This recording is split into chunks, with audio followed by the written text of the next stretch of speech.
Hey, what's up guys, and welcome to my Stirring Shadows Part 2 banner review. Akasha and Hester are the two new featured 5 stars on this banner. Akasha brings a unique healing kit to the table, and Hester is the first dragon with a primed ability. Very unique set of 5 stars, but don't get fooled, they aren't as good is not the right word. Let's say they're not as all around useful as of right now, and I'm going to explain why in this video. So let's start with Akasha. She's our first 5 star wind staff character. Her skill 1 is an AoE heal that restores for 44% recovering potency and implies a 35% regen for 15 seconds. There's nothing special here, this is exactly the same as Verika's skill 1. Everything is basically the same. The only difference is that Akasha's skill 1 doesn't imply any affliction cleanse. It would have been neat if Akasha's could cleanse Bog, but unfortunately that's not the case. Nonetheless, it's still a very solid healing skill. If you ever used Verika before, then you'll be familiar with this. Now her skill 2 is what separates her from the rest of the pack. Vital Gate costs a big whopping 20,000 SP, huge SP cost. That's gonna take her a while to charge up. And the effect says it creates a buff zone that lasts for 10 seconds and then gradually fills the skill gauges of adventures inside of it. That buff zone grants 420 SP regen every 1.5 seconds, and that equates to about 2,520 SP in total. This is a very interesting skill. It's not going to have much use for co-op, at least for the co-op content that's out right now. While the buff zone is great, it provides SP regen, and that's going to increase your team's DPS, at least when compared to other healers like Lowen, right? But the question is, how often can you effectively use this skill in endgame co-op fights like High Mercury? Probably not that often.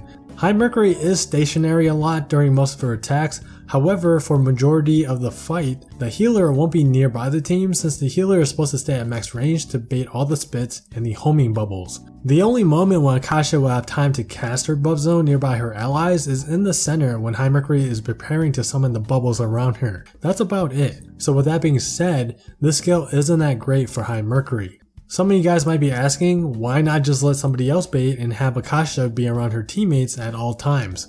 Well, the answer is quite obvious. The problem with that is that you're letting a DPSer bait instead, therefore you're going to lose out on damage from that member. So no matter how you look at it, she's not a big improvement over Lowen in High Mercury Trials. She's actually a downgrade to Lowen in terms of increasing her team's survivability, since Lowen's skill 2 increases the team's max HP. Offensively though, she does have a slight edge over Lowen in High Mercury Trials, but only if she can effectively use her buff zones, which will be very difficult to do when she's supposed to be the dedicated baiter in that fight.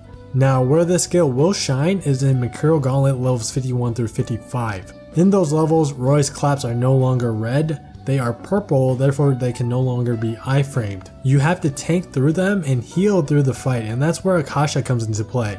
On top of that, the team will be closer together, so you'll be able to get more value out of your skill 2 buff zone. So yeah, basically skill 2 isn't that great for co-op right now, but it is for the higher levels of Mercurial Gauntlet. Now moving on to her abilities, she has skill prep 100%, bog res, and HP 70 equals healing. Not much to really say here. Skill prep is excellent on any healer. It's especially good on Akasha since her skill 2 costs a big whopping 20,000 SP. She's going to be able to use her skill 2 immediately at the start of the battle, and that's going to help your team get their skills up faster to put the enemies into overdrive sooner. So while I do think she's a decent healer and has potential moving forward, Akasha is just not that useful for co-op content right now. She's more of a solo content type of character, and by solo content I mean Mercurial Gauntlet levels 51 through 55. You don't really need her for the lower levels since you can just iframe through all the claps, so she's only good for the higher levels. Some of you guys might be wondering if she's good for Masters High Mercury. Let me just say that I've played tons of games in Masters High Mercury already, and I can reassure you that you do not need a staff or Akasha for that fight. The Masters High Mercury meta right now is the same as Expert mode. It's Noelle, Victor, Wedding Elisan, and a second Wedding Elisan or Lin Yu in the 4th slot. Maybe, just maybe, she'll be more useful for future co-op endgame content that requires a healer, maybe not, who knows? All I'm saying for now is that she's not that useful for the current co-op stages.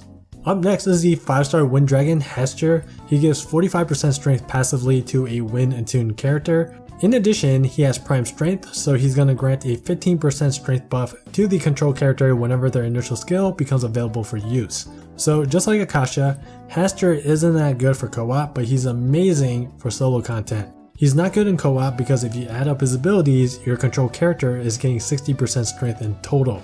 That's the same as Zephyr, except that Zephyr grants the whole 60% strength buff as a passive. With that being said, you may as well just use Zephyr since you'll get a permanent 60% strength buff with no condition on it. What you can do with Hester, however, is you can give him to your AI allies for solo content. That way he's going to give your controlling character the prime strength buff. Let me give you guys a visual just in case anyone is confused. So let's say you have a team consisting of Victor as your main, then Elisan, Noelle, and Lowen as your AI allies. If you so happen to summon multiple Hasters from this banner, you can give them to Elisan, Noelle, and Lowen. Now with this setup, whenever Victor's initial skill is available for use, he's gonna get a strength buff from all 3 of those Hasters. If they are all max unbounded, that's a total of 45% strength from their prime strength ability. If they are not maxed, then it's only a total of 30% strength or 10% strength granted from each of the 3 Hasters. That's going to be the best way to use them, and that setup is going to be great for solo content, especially Mikuro Gauntlet. So yeah, that's my review for the 2 new Focus 5 stars. As for the rest of the banner, Silas is also a focus character, and I don't recommend pulling for him unless you really like him. He's not that great, nor is he that useful. He has always just been like this fun off-meta character that people use, but he's a cool character. So the important question is, should you summon? Whether or not to summon on this banner depends on your priorities, but for most it's going to be a no. If you want to beat Water Mikuro Gauntlet levels 51 through 55 really badly, like I mean really badly, then maybe I would suggest considering summoning for Akasha and Hastur. If not, then it's definitely a hard skip. I mean, you can also think of it this way, Mikuro Gauntlet is always here, it's not going anywhere. You can probably eventually beat it without Akasha and Hester anyways once you grind for better gear. And again, like I said in my previous banner review, we have a Gala banner at the end of this month, Christmas and New Year's limited banners coming up soon. I highly recommend that you save your Wormite for those banners. You might just end up getting Hester or Akasha from the Gala banner as an off focus anyways. And yeah, that's going to be it for this review. Let me know what you guys think about these new Focus 5 stars in the comments down below. And as always, I hope you guys enjoyed. Thanks for watching, and I'll see you guys in the next video.